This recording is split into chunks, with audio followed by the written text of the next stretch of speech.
இலங்கையின் 9வது நிறைவேற்று அதிகாரம் கொண்ட ஜனாதிபதியாக தெரிவு செய்யப்பட்டவர் யார்? விடை: கௌரவ அனுரகுமார திசாநாயக்க. இலங்கையின் 9வது நிறைவேற்று அதிகாரம் கொண்ட ஜனாதிபதியாக தேசிய மக்கள் சக்தியின் வேட்பாளர் கௌரவ அனுரகுமார திசாநாயக்க அண்மையில் தெரிவு செய்யப்பட்டுள்ளார். இலங்கையின் நிறைவேற்று அதிகாரம் கொண்ட ஜனாதிபதிகளாக ஜி.ஆர். ஜெயவர்தன, ரணசிங்க பிரேமதாச, டி.பி. விஜயதுங்க, சந்திரிகா பண்டாரநாயக்க குமாரதுங்க, மஹிந்த ராஜபக்ச, மைத்திரிபால சிறிசேன, கோட்டபய ராஜபக்ச, ரணில் விக்ரமசிங்க ஆகியோர் இதற்கு முன் பதவி வகித்துள்ளனர். இலங்கையின் 3வது பெண் பிரதமராக நியமிக்கப்பட்டுள்ளவர் யார்? விடை: கலாநிதி திருமதி ஹரிணி அமரசூரிய. அண்மையில் இலங்கையின் முன்னாள் பிரதமர் தினேஸ் குணவர்த்தன பதவி விலகியதைத் தொடர்ந்து திருமதி ஹரிணி அமரசூரிய இலங்கையின் பிரதமராக நியமிக்கப்பட்டுள்ளார்.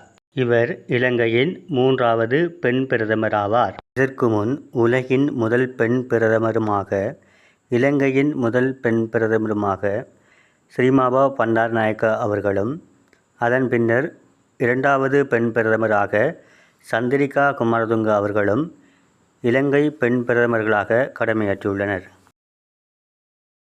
அண்மையில் அமெரிக்காவை தாக்கிய புயலின் பெயர் என்ன?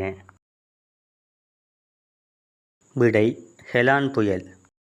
அண்மையில் அமெரிக்காவின் வடக்கு கரோலினா மாநிலத்தை ஹெரோலின் என்ற மிக சக்தி வாய்ந்த புயல் தாக்கியது. இது கடந்த வாரம் அமெரிக்காவின் புளோரிடா மாநிலத்தையும் தாக்கியமை குறிப்பிடத்தக்கது.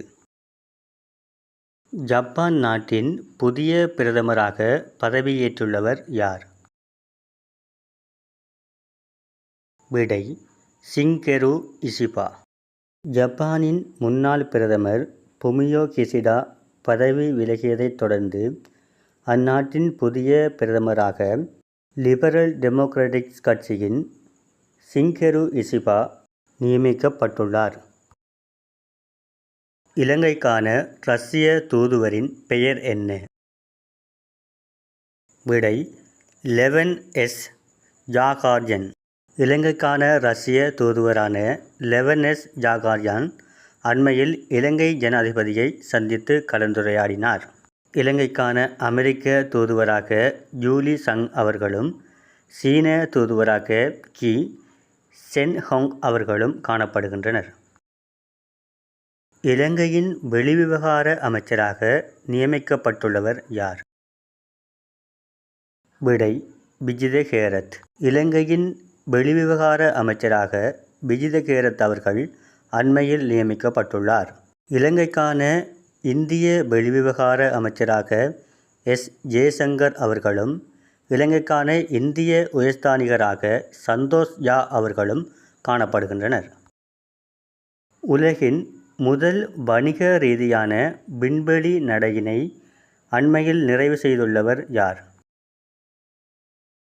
விடை: ஐசக் மேன். உலகின் முதலாவது வணிக ரீதியான விண்வெளி நடையினை மேற்கொண்டவராக ஐசக் மேன் காணப்படுகின்றார். அவருடன் இணைந்து ஸ்காட் போடிட், சாரா கில்லிஸ், அன்னா மேனன் ஆகியோரும் இவ்விண்வெளி நடையில் கலந்து கொண்டுள்ளனர். எலான் மஸ்க் அவர்களின் ஸ்பேஸ் எக்ஸ் நிறுவனத்தின் போலரிஸ் டான் என்ற ஸ்பேஸ் விமானமூடாக இவர்கள் இந்த விண்வெளி நடையினை மேற்கொண்டுள்ளனர். 2024 ஆண்டுக்கான பிரிக்ஸ் உச்சிமாநாடு எங்கு நடைபெறவுள்ளது? விடை: ரஷ்யா.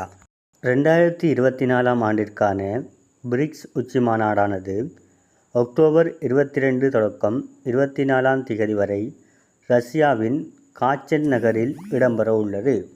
பிரிக்ஸ் அமைப்பின் உறுப்பு நாடுகளாக பிரேசில், ரஷ்யா, இந்தியா, சீனா, தென்னாப்பிரிக்கா, ஈரான், ஐக்கிய அரபு அமீரகம், எத்தியோப்பியா, எகிப்து ஆகிய 9 நாடுகள் தற்போது காணப்படுகின்றன.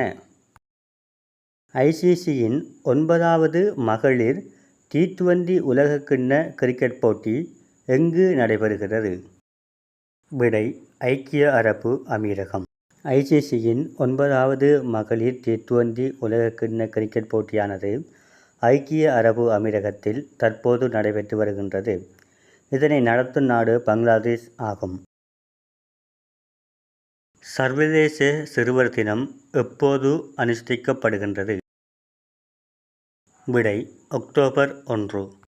1954ஆம் ஆண்டு 12ஆம் மாதம் 14ஆம் திகதி நடைபெற்ற ஐக்கிய நாடுகள் பொதுச்சபை கூட்டத்தில் தீர்மானிக்கப்பட்டதை அடுத்து ஒவ்வொரு வருடமும் அக்டோபர் மாதம் 1ஆம் திகதி சர்வதேச சிறுவர் தினம் கொண்டாடப்படுகின்றது.